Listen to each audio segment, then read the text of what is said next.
Le consensus de Nakamoto, présenté par Cyril Grinspan.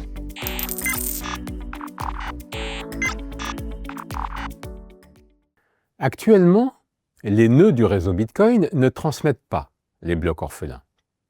Cependant, imaginons qu'ils puissent le faire. Envisageons même que les mineurs soient encouragés à transmettre ces blocs en modifiant la règle qui régit la blockchain principale. En cas d'égalité entre deux blockchains, nous devrions choisir celle qui contient le plus de preuves de travail en tenant compte également des blocs orphelins à condition qu'ils aient un ancêtre dans la blockchain considérée. Cela constituerait en quelque sorte un renforcement du principe établi par Satoshi Nakamoto. Si, après avoir pris en compte les blocs orphelins, il y a toujours une égalité entre deux blockchains ayant les mêmes caractéristiques, un nœud choisirait, comme c'est le cas aujourd'hui, celle qui lui a été transmise en premier.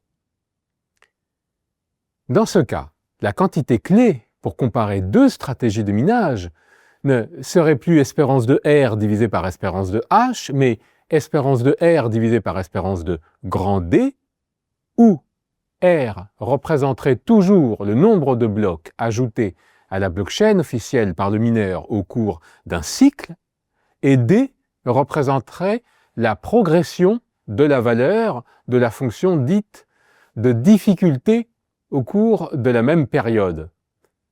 Nous aurions alors D égale H plus U, où U désignerait le nombre de blocs orphelins découverts durant ce cycle. L'effet du nouvel algorithme d'ajustement de la difficulté serait d'imposer une durée de 10 minutes à chaque progression de la fonction de difficulté, au lieu de la fonction hauteur, comme c'est le cas actuellement. Comme précédemment, cela signifierait qu'une stratégie de minage serait plus rentable que la stratégie honnête, si et seulement si espérance de R moins QD strictement positif. Cette situation nous amène à considérer un autre jeu de pile ou face pour analyser la rentabilité des différentes stratégies de minage. Au cours de ce jeu, le joueur accumule régulièrement des jetons qu'il peut, sous certaines contraintes, convertir en argent sonnant et trébuchant, en euros, mettons. À chaque instant, le joueur dispose d'au plus 3 actions possibles. Lancer. Un croupier lance une pièce de monnaie truquée en faveur de la banque. La possibilité d'obtenir pile et Q. Si le résultat est pile, le joueur gagne un jeton et ne paye rien. Si le résultat est face, la banque gagne un jeton et le joueur verse Q au croupier. Action écrasée. Celle-ci n'est possible que si le joueur, respectivement la banque, possède A, respectivement H jetons avec A strictement plus grand que H. Dans ce cas, la banque perd H jetons, le joueur perd H plus 1 jeton, mais gagne H plus 1 euro et donne aussi Q fois H plus 1 euro au croupier. Son résultat net est donc 1 moins Q facteur de H plus 1 euro. Enfin, dernière action, abandon. La banque et le joueur perdent tous leurs jetons. Cette action ne coûte rien aux joueurs. On note JMAH, le jeu décrit ci-dessus, et où le joueur part d'une situation où il possède A jetons contre H pour la banque.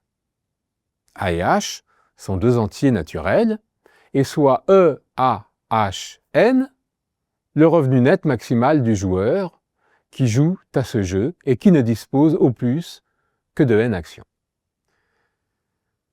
La seule différence entre ce jeu et le jeu considéré dans la vidéo précédente est la conséquence de l'action écrasée. Dans JM, le gain du joueur est moindre.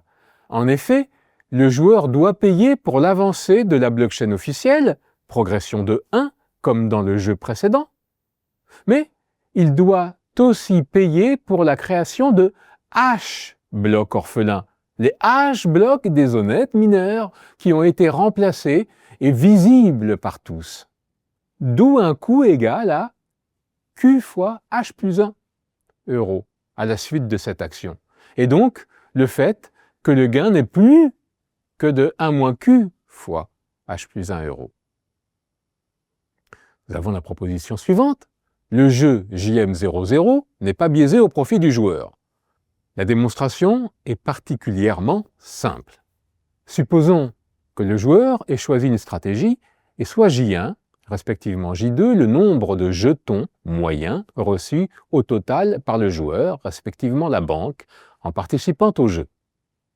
La pièce lancée régulièrement par le croupier étant biaisée au profit de la banque, on a en moyenne J1 égale Q fois J, et J2 égale P fois J, avec P égale 1 moins Q, et J égale J1 plus J2.